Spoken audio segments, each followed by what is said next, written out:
Hey guys, welcome to another episode of Thinking Like a Bank, where we show you how to think like a bank by applying the same strategies and principles that banks use to help you find more financial freedom in your life. I'm your host, Sarah Ibrahim. With us today, I have an awesome guest, Shannon Robnett. Shannon has been in the real estate industry for over 40 years. He has been involved from start to finish on over $250 million in construction projects covering the gamut from multifamily, professional office buildings to city halls, fire and police stations, school, industrial, and mini storage. As a developer with over 25 years of personal and hands-on development and construction experience, few in this industry are more dedicated to delivering numerous passive income streams to their syndicate partners. Along with his knowledgeable and dedicated team, Shannon Robnett Industries creates a second-to-none investor experience. Shannon, welcome to our show. Thanks. Sorry, I appreciate it. I'm glad to be here. Yeah, thank you. Thanks for joining us. Before we jump into real estate, do you mind sharing with us some of your background and how you got into these niches of real estate? Well, I got involved in real estate through forced labor, and I grew up in a contractor's house. My dad was a builder. My mom was a realtor. I saw 1031 deals go down at the kitchen table. We were constantly seeing. Mom would be out showing the Johnson's property, and they were talking about expanding their business, and my dad would be like, "Well, we could buy the lot from Mr. Smith, and we could do this, and we could build him a building," and so I always saw that. And when I was younger, I spent my Saturdays and my Sundays picking up job sites and cleaning tools and all that kind of stuff. And I didn't really realize how much of that was really tempering me to be who I am today. I mean, it really makes me, not want to be on the job site, brings back PTSD, I think is what that is. But the reality is it shows me how the deal really got done. I've worked with guys who work with funds, and they do these big deals, and they're $150 million deals, and they're putting this stuff together, and they never leave their office in New York. And, I remember when I told my dad I wanted to build my first house, his answer was, go get the dozer. You have to dig the hole. You have to lay out the building. You have to know how to do every step of this. So I did all that. I built the cabinets. I framed the house. I did everything that's built into that house. So I knew when it wasn't being done right, And so I come at it from a little bit different perspective of now putting the paperwork behind it and syndicating the deals. That's the new piece for me, not the deal, not building the buildings, not putting the things together, not the excavation, all of that stuff. So I really kind of have a backwards approach from most people that are doing $100 million deals. Yeah. But I think it serves me well. What kind of led you to like the fun part of raising capital and then launching? Like kind of like what was necessity. I mean, I really got to a place where, I did a deal with a friend of mine. He had the money, I had the ability, I had the property. We did the deal together. It went really well. We exited that first part of this year at, $64 million. But I really got to a place where a single check writer wasn't going to cut it. And, a single check writer might want to do a deal, So I really got involved with being able to put together a group of investors and seeing that there's a need, right? Because I have a particular talent. Mm-hmm. And I have an ability to put stuff together. I have an ability to underwrite a deal in about an hour with a single job site visit. I can kind of figure out what's going on, drive around the neighborhoods. But then I got to convey that information down. And so I just really saw where I could do that, and I could really be helpful to other people so that they could underwrite the deal, so that they could see how they could be involved. They could get great returns. And I just saw how that would be beneficial to everybody. And so I began to work with a few investors and do some deals here and do some deal. And we've slowly built over the last 3 years to where, now we have, over $42 million raised and are moving forward in various deals. I just came back from the title company, signing and closing another one. So we're Washington to Florida on deals. Okay.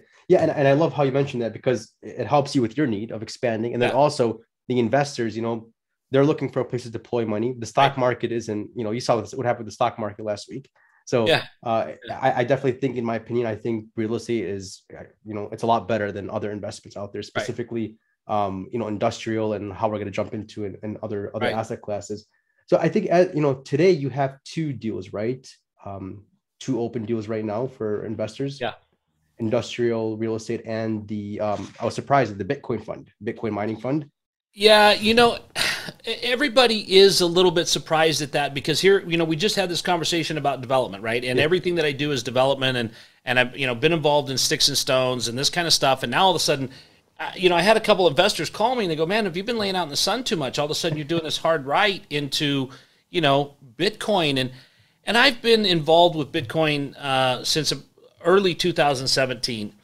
But the thing that I've been involved with that a lot of people don't think about, since I had to write my very first check to that fat, ugly Uncle Sam, I've been involved in paying less taxes as efficiently as possible and as legally as possible, right? Mm-hmm. Always legally, right? Yes, yes. But yes. the one thing that I realized, being involved in Bitcoin is one thing, but being involved in a Bitcoin mining operation is such a huge tax advantage that most people don't understand that they're able to have their cake and eat it too.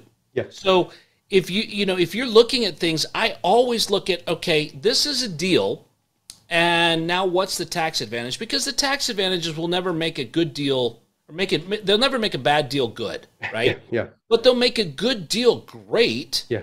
When you look at it and go, you know what? I can save a huge amount of money by making this particular investment that is for my future, right? And so that's really where the Bitcoin mining operation came around. Was I was really looking at it from a tax strategy side, how to be more tax efficient with some things that I had coming up. And what are the tax advantages? Like, is it like depreciation on the equipment that's used? Well, exactly, right? And so most people don't think about that, but Bitcoin mining is not, you're not really buying a pick and going into a rock. You're buying a computer. And the IRS says that computer is 100% depreciatable in year one. So if you're investing in the Bitcoin mining operation, you're able to take 100% of your investment as depreciation in year one. So you're sitting there being tax advantaged on your money coming in before you ever get any money coming out, which is phenomenal because a lot of people, you hear people all the time going, "Oh, well, I went out and bought a new vehicle, 6,000 pounds, then I can depreciate it." And that's okay, but who's paying for that? Yeah, you are. Yeah. Right? So if you go back to what Robert Kiyosaki says, that's not an asset, that's a liability. Mm-hmm. And depreciation may be an advantage, but you're the sucker paying the note, right? There's nobody else doing it but you. Yeah. And so when you look at this, where you're coming in, you're buying hardware, that hardware then creates the Bitcoin, you're able to take that depreciation right now toward your passive income, which can be enormous, right? And that was the thing I liked about it too.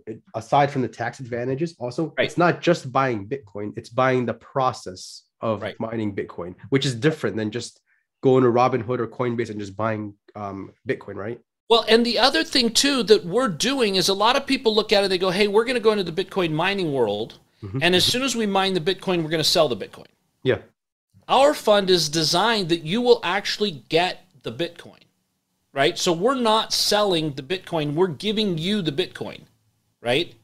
So you're actually able to participate in a large-scale mining operation that you don't have to necessarily be the ins and outs of, deal with the contract negotiation, where your machines are deployed. None of that needs to happen. You can just participate in this, get all of the depreciation, get all of the oversight, get everything you need, and then when it comes time to deploy the Bitcoin, everybody's looking at it going, "Oh my gosh, Bitcoin's down. It's got to be a horrible time." Yeah.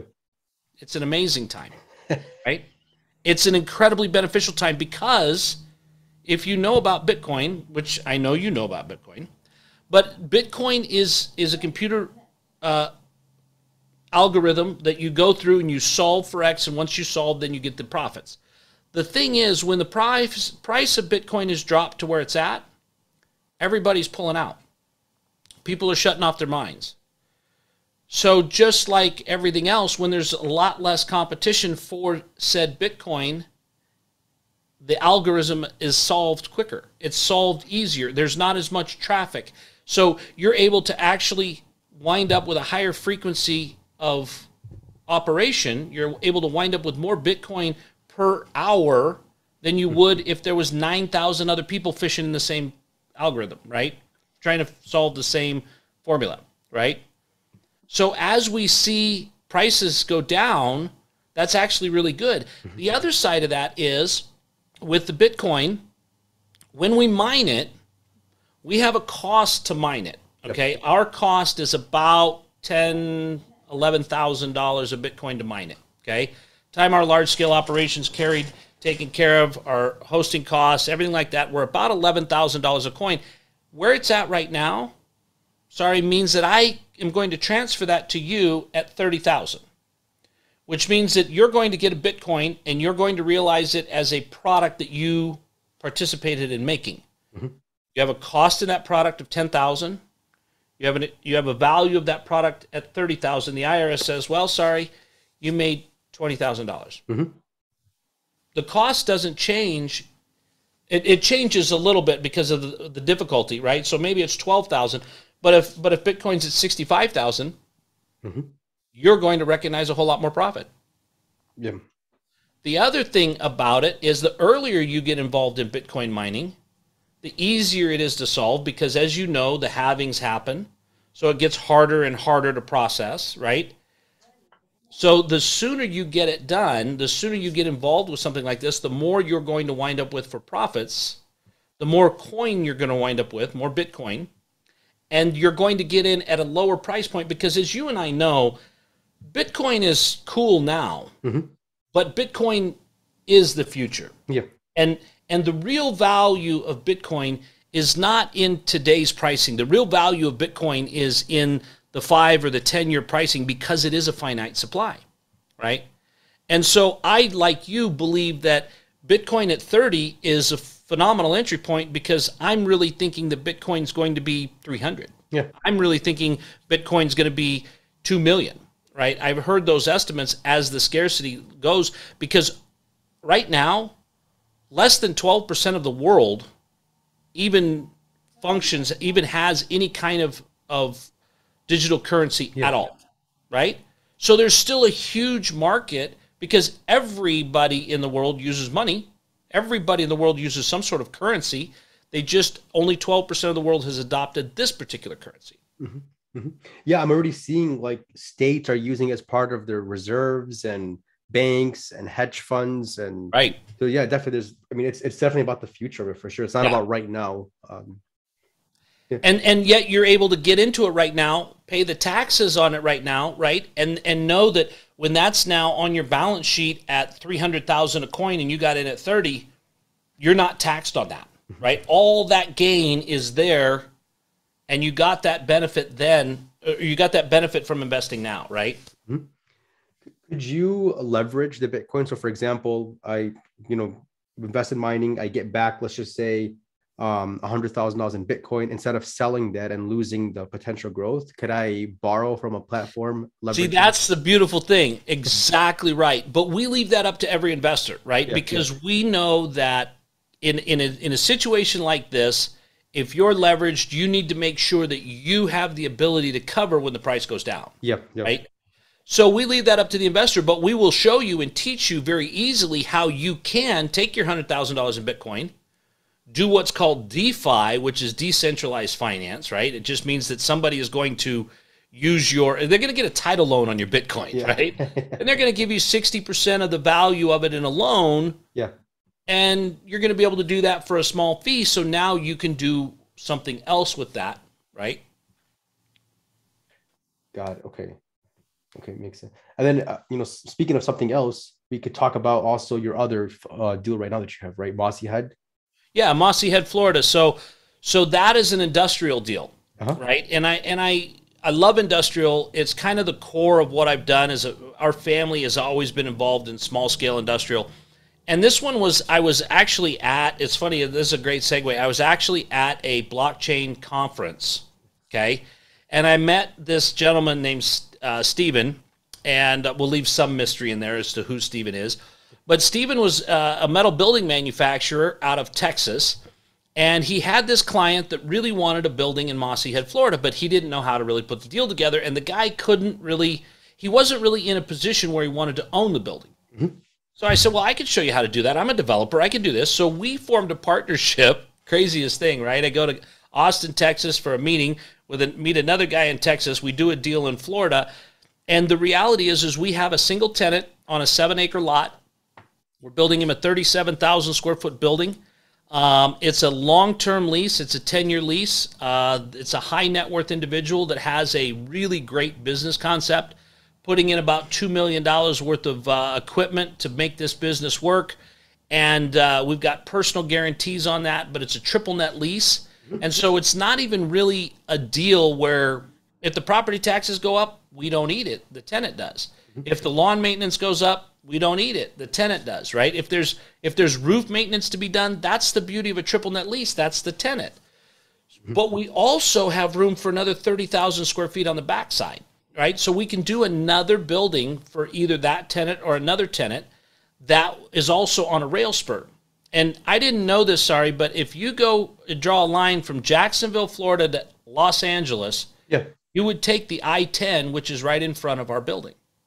So the major highway that runs east and west is right there, and that's why this tenant wanted to be in that particular location. So we were able to put this deal together. This particular deal has another really awesome tax benefit called bonus depreciation. Yeah. Right? And bonus depreciation is it's starting to taper off, but it's still available this year, where you can take the cost of the building, you can depreciate out certain aspects of it, because the IRS says that the parking lot only lasts for 15 years, the paint only lasts for 5 years, the landscaping is only good for 15, and we get a cost segregation study. And that specialist tells the IRS exactly how fast our building's going to depreciate, so we're able to claim that bonus depreciation. And we're really anticipating that if you were to put in $100,000 into this investment, you'd wind up with about $100,000 in depreciation, which if you had income to offset that against, the IRS would say, well, you had $100,000 in income, but because you have $100,000 in depreciation, you now no longer have any income, which is a huge tax savings before we ever get to the returns of the deal, right? Now we have a 10-year deal. We've got market escalations in the deal. So every year, the rent's going to go up in value, which means the property goes up in value. So we have all of that built in on a 10-year deal. It's really a sweet thing. And that one is going to return about an 18% return over the 5 years we plan to own it. The reality is we'll sell that with about 5 years left on the deal. If we don't wind up with a ridiculous offer like we did on one of our other deals this week. So it's possible, right, to sell before 5 years if you come across. Oh, yeah. I mean, listen, we had a really short conversation with our investors because, as you know, with syndication and funds, it's really up to the fund manager. But I really like the personal relationships that I built with my investors. And I like to let them know what's going on. And well, maybe I was bragging a little bit. Sorry. I mean, let's just be honest. We're going to wind up exiting this deal at 104% on an 18-month hold, right? Yeah. I mean, it really wasn't. It was really a one-sided conversation. But we had an offer, and I took it to my investors, and I said we have the ability to sell. We were going to hold this for a long period of time, but we have the ability to sell. What do y'all say? They all said, heck yeah. So we're out and down the road and boogie into the next deal. And like, for example, so as far as like risk, like what's your perspective on industrial real estate versus like multifamily or other asset classes? The thing that I always see in here, is that people interpret risk differently. Yeah. And I do agree that if you're looking at what do you have to have, right? The first thing you have to have is a place to live, right? Place to sleep, right? So housing is definitely the number one thing that any person needs.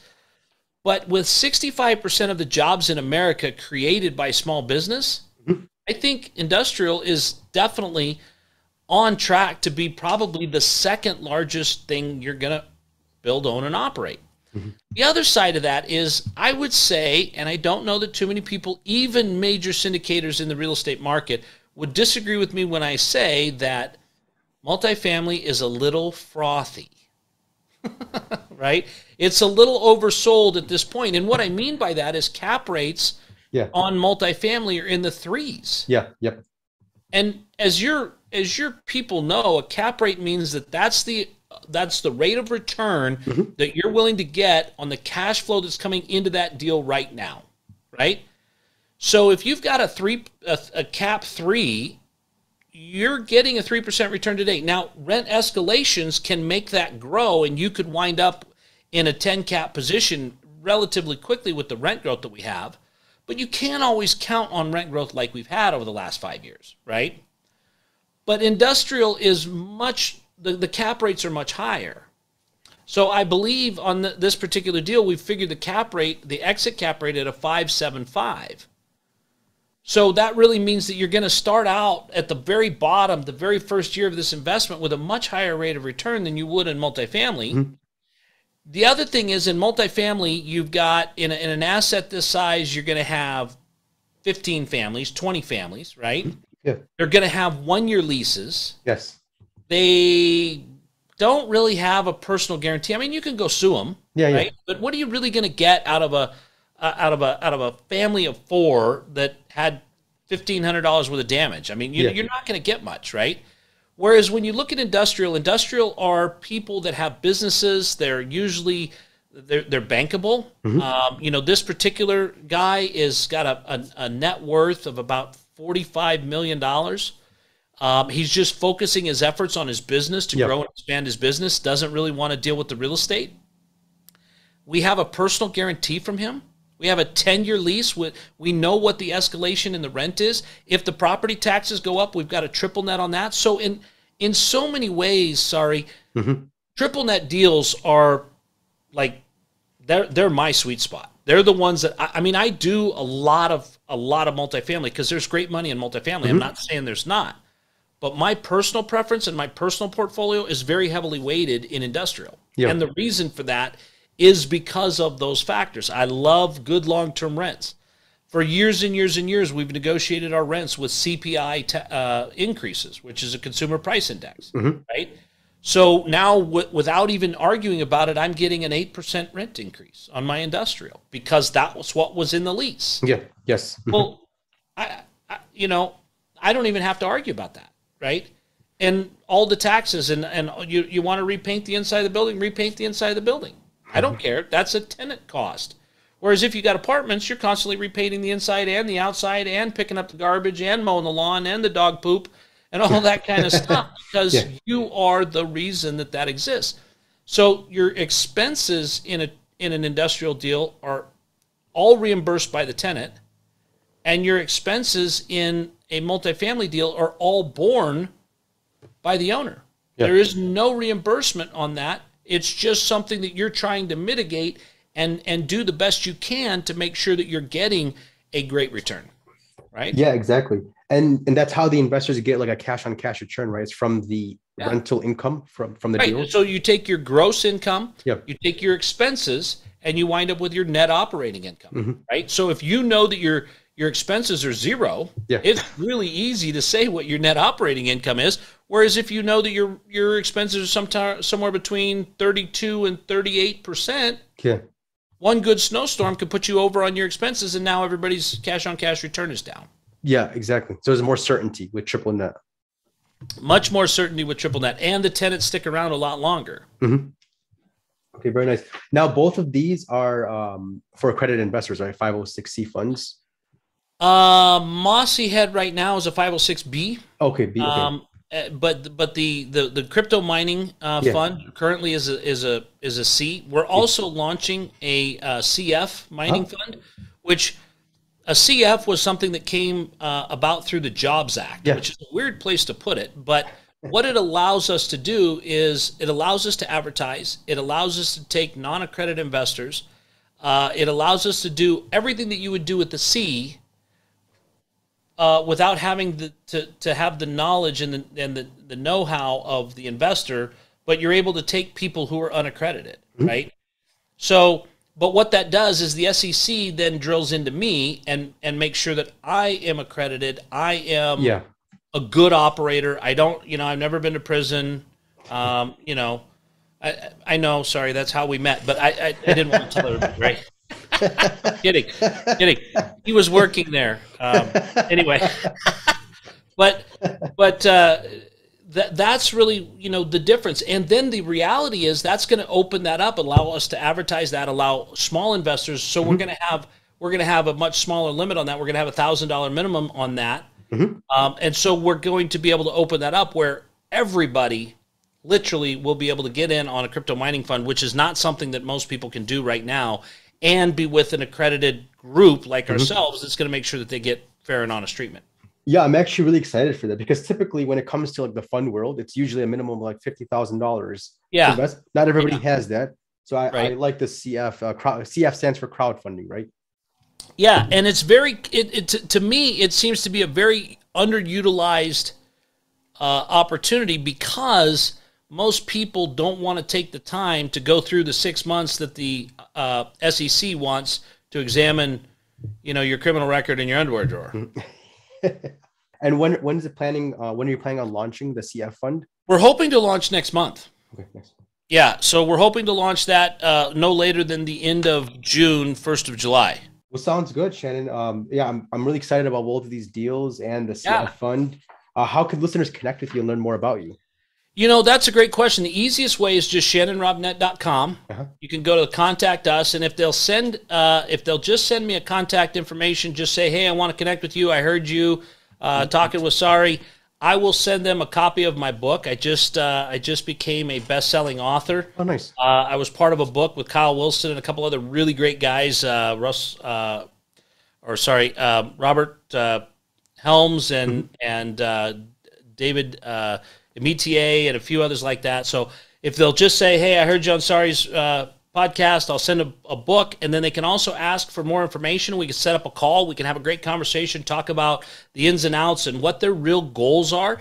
Sari, this is the one thing that you and I really connect on is we're not so concerned about what you have to invest as we are concerned about how you want to invest and making sure that your strategy is the one that's executed, not the one of the guy that's got a deal, right? Oh, you got to do this because this is what I do. No, we want to make sure that we're doing what you want to do, because that's really where the benefit is getting you to the goals that you want to achieve. And that's where you and I have had several conversations and always agreed on that as to how to really treat the customer and understand what they're looking for. So shannonrobnett.com is an easy place to find us.